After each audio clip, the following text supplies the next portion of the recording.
Hey everyone, how's it going today? And welcome back to another episode. So in today's episode, what I really want to talk about is everything related to President Biden's new future plans going forward from here. As some of you guys know, is that we recently made a video called The Big Changes That President Biden Has, which talks about the present moment, about what he hopes to change when it comes to the world of Social Security. But now moving forward, quite literally in every definition, I want to talk a little bit about President Biden's future plans for Social Security and what he has now documented as his 4-point plan, because the name of the plan is 4-point plan, because there are literally 4 points that he's talked about that he really wants to be able to change. There are technically so many proposals that are on the table right now related to Social Security, some from President Biden, some from the Republicans, but today's plan is going to be focused on, as just mentioned, is this 4-point plan that he now currently has in place going forward from here. So with that being said, let's just get right to this video. But as always, like, comment, feel free to comment, honestly, just anything. Consider subscribing and hitting the bell, and let's get this video rolling and started.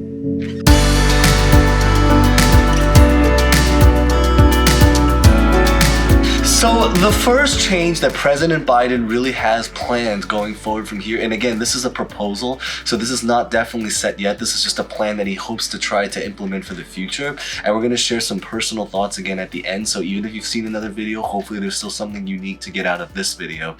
But the first plan that he really has, that he wants to put inside of his first point, or his first of the 4 points, is that he really wants to change up the tax system that we currently have. Long story short, the way this works is that he's hoping to try to raise taxes for people making $400,000 or more.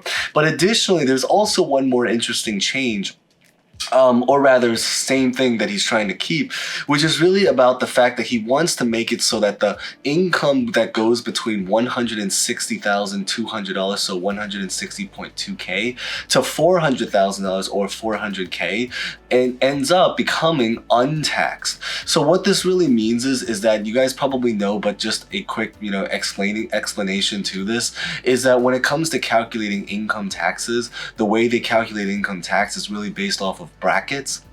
So for example, if you are in a lower tax bracket for the first, let's say $20,000, and again, this is not, this is just an example right here. For the first $20,000, you might get taxed at only about 10%. Then the next $40,000, you're being taxed at 30%. And then the next couple $1,000s, you're being taxed at 5%. They add up the percentages, or they add up the amount of money you're taxed, and that's the total amount that you owe in income tax. However, through this new particular policy, what's going to happen is that the income between 160.2K and 400K is going to end up untaxed, which means you don't have to pay taxes on the income you make between those particular tax bracket. However, if you make 400K or more, you will now have to pay even more taxes. So what this really means, the significance is that it's actually going to benefit some people, because it's going to save money for some people that are particularly in need, so that they don't have to pay as much in taxes. But in return, it's also going to raise taxes for those that are much wealthier, that are much richer. And this is the money that they're going to use to fund the next couple of plans, which goes on to the second plan, which is really going to be all about the way that they're going to be implementing Social Security benefits. So the second point plan that he really has of the 4 points is that he's also hoping to change the formula for how Social Security benefits is currently calculated. Currently, right now at this time, it's being calculated using something called the CPIW, which is really just the Consumer Price Index for wage earners and workers. However, he wants to change it to something called the CPIE. The difference is that the CPIE stands for the Consumer Price Index for elders. How this particularly works is that because, and this is probably one of the great news about this particular point of the points that's mentioned, is that because this is one of the points that's actually going to be intended to put more money inside our pockets. So that's the really great news. The reasoning why is that because by doing this particular plan, it's going to change up the formula for how they calculate Social Security benefits, but even more specifically, the way that they're going to change up the formula is that they're going to be basing it off of people in the demographic of people that are older. And this is going to create a much more accurate reflection of how much money the elders or people on Social Security really should be receiving, because the formula now will be based on that particular demographic, which I think is the really great news, which means that if you are in that particular demographic, you will be able to receive even more money under this particular plan. And I think that's the really, really great news about it. Now, the third point that he's going to try to make or plan out going forward from here is that he also wants to raise the PIA, which is really going to stand for the primary insurance amount. So how this particularly works is that currently at this time, your age has an influence to how much money you are able to collect on Social Security. Under this particular change, it's going to make it so that it's going to raise the amount of money for people that are a lot older. In other words, what this means is that if everything stays, assuming every factor stays the same, someone that's 80 years old will be receiving more money than someone that is 70 years old under this particular change. So this is also a relatively great news about it as well, because it also talks about, at the end of the day, more money in our pockets. And I think that's at the core what we really care about. So that's the really, really great news. And then the final fourth change that he's hoping to have through this particular, so the fourth point of this, the final fourth point of this 4-point plan that he really has, is that he's going to try to increase the benefit amount by 125% for lower wage workers. So this one also has to deal with putting more money inside of our pockets. And I think that's the really great news.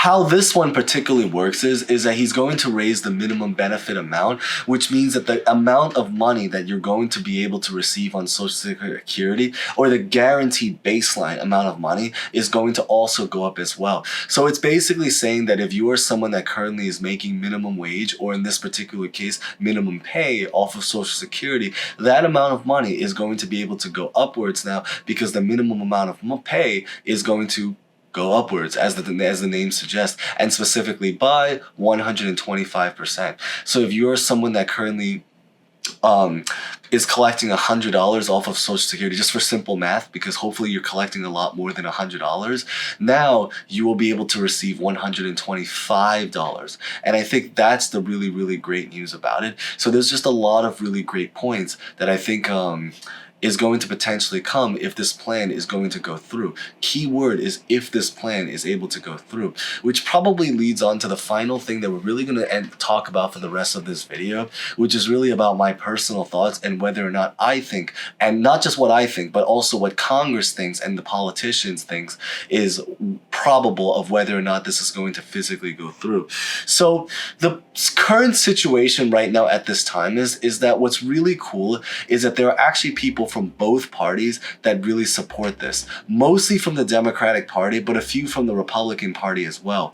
However, with that being said, most of the Republicans are actually really much against this particular bill, because keep in mind is that there's a lot of Republicans, and again, leaving politics aside, just objectively speaking, what's going on is that a lot of the Republicans are thinking about trying to cut Social Security benefits because they want to use that money for something else.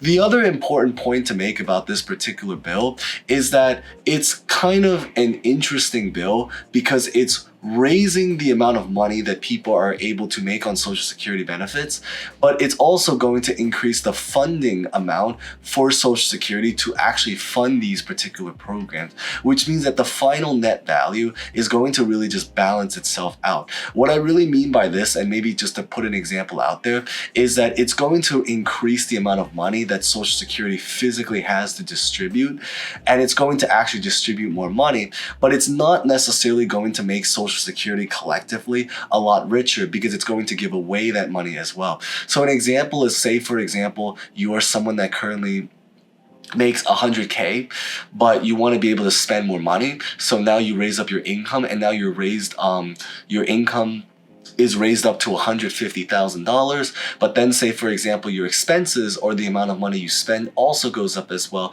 So your net savings becomes the same. So under this plan, what they really are saying is that basically it's not going to necessarily make Social Security completely richer. Once you calculate the cost of how much more money they're going to have to now pay out to Social Security recipients. But the big idea is that it's going to be a little bit difficult to approve, but however, it's very probable. And again, the more likely situation to happen is that they're going to have to modify this plan, and then maybe the new modified version is the one that's going to go through. And I think that's the most important takeaway to take away from this particular video. So with that being said, that's pretty much what I really just wanted to cover in today's video. So if you guys found that insightful, remember to smash the like button, consider commenting your personal thoughts about this, consider subscribing and hitting the bell.